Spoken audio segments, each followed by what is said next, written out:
Hello everybody, this is Sherry with L'Amour Pours by Mime. Welcome to my channel. As you can see today, I'm showing you the finished painting at the beginning of the video. I'm doing this for two reasons. Well, I'm going to show it to you at the end as well, but when I'm done painting these Pearlcloud mixes, it takes them a while to develop. And this is a commission painting, and it doesn't matter if you use the same exact paints, same canvas, you're going to get a different painting because every painting is an original.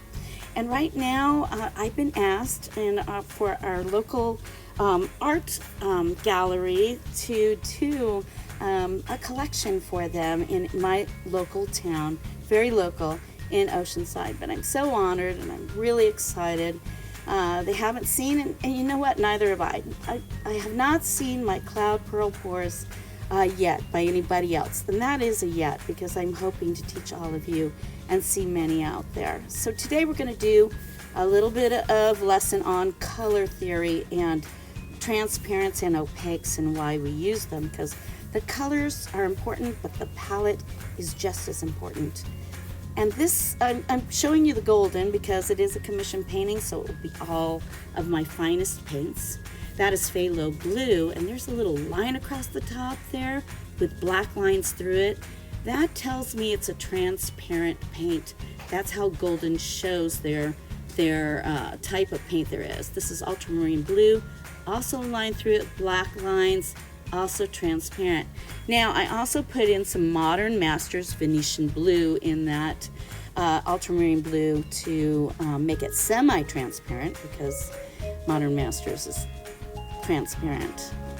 And now this is a new paint. I haven't tried it, not that expensive, but I loved the pearl color.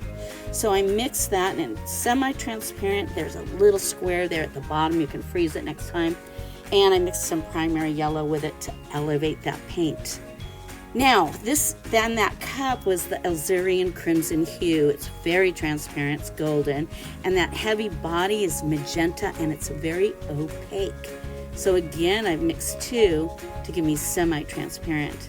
Now this is Bright Aqua Green by Liquitex Basics. I love Liquitex Basics. It's a good product, and I used it two ways today. The first one was all opaque.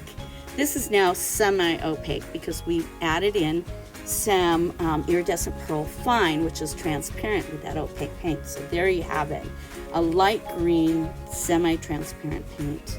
So now I want an all transparent paint in there as well, and so I used the iridescent pearl fine, and that is very transparent. I did that rather than do the deco art.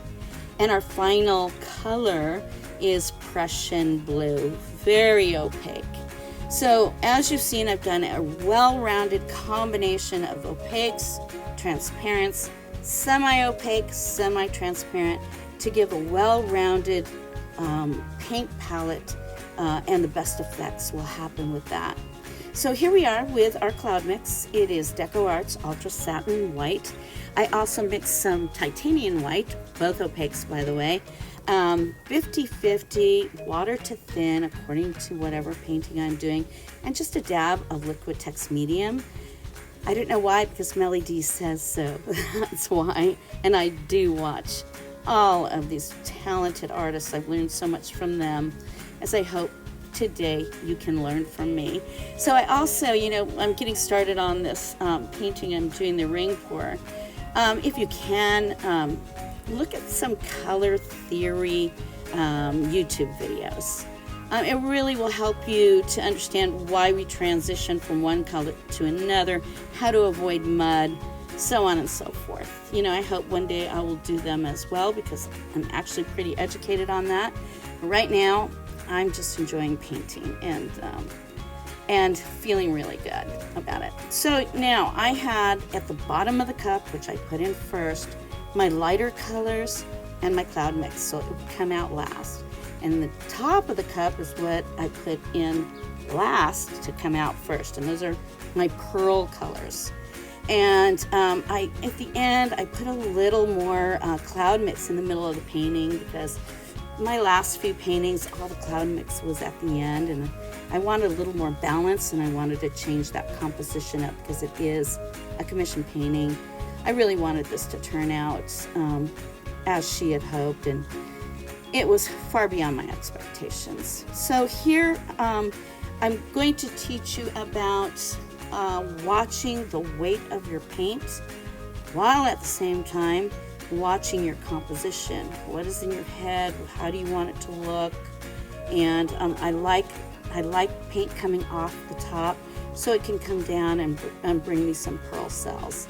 And I love the cloud mix developing in between. It seems that the cloud mix in my recipes stops the pearls from getting too large.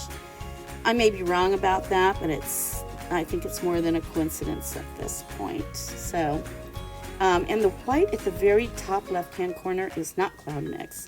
Did not want cloud mix in with my pearls. That is just plain titanium white. I think I put a couple drops of iridescent pearl in there too, because I do like a little pizzazz in my paintings. So now I'm checking out, lifting up, tilting it, and I'm really looking at the level of the paint all across the painting. Is it level, or are there heavier spots? So that's the other thing you want to look for. If you have too much paint on that canvas, all kinds of things can happen. Your pearls can get too big, your cloud mix gets cracky, you can get cracks in your paint, pits in your paint. There's just, it's endless. You'll probably go through them all as I did.